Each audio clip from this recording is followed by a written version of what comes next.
చిత్రగుప్త ఇక్కడ పరిజ్ఞానంతో పరిగెడుతున్న ఈ భూలోకంలో గురువుకు చివరి స్థానమా?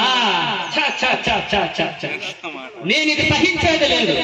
మా బ్రహ్మదేవుడు పైడిమరి సుబ్బారావును పుట్టించి ప్రతిజ్ఞను రాయించి దినదినము భూలోకంలో పాడుదరుగానే ఆచరించటలేదా? ఎంతటి అవమానం ఈ భూలోకానికి, ఎంతటి అహంకారం, ఎంత పొగరు! చిత్రగుప్త, ఈ చనిపోయినటువంటి గురువును స్వర్గలోకానికి పంపించి యోగక్షేమాలను వీక్షించు.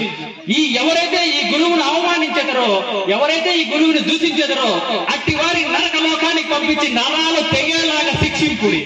అలాగే ప్రభు. ఒకటైతే గుర్తించుకోండి, ఈ యమధర్మరాజు సందేశం ఏంటంటే ఉపాధ్యాయ లోకంలో ఒడిదుడుకులు ఎక్కువగా ఉన్నాయి.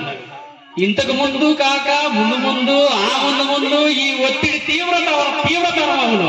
కాబట్టి మీ ఆరోగ్యం బాగుంటే మీ చుట్టూ ఉండే ఆరోగ్యం కూడా బాగుంటుందని మునుపటిలాగే సంతోషంగా ఆహ్లాదకరంగా సమస్యలను ఎదుర్కొని మీ వృత్తి ధర్మాన్ని పాటింపుడి. ఇదే నా యమధర్మరాజు యొక్క సందేశం. Thank you.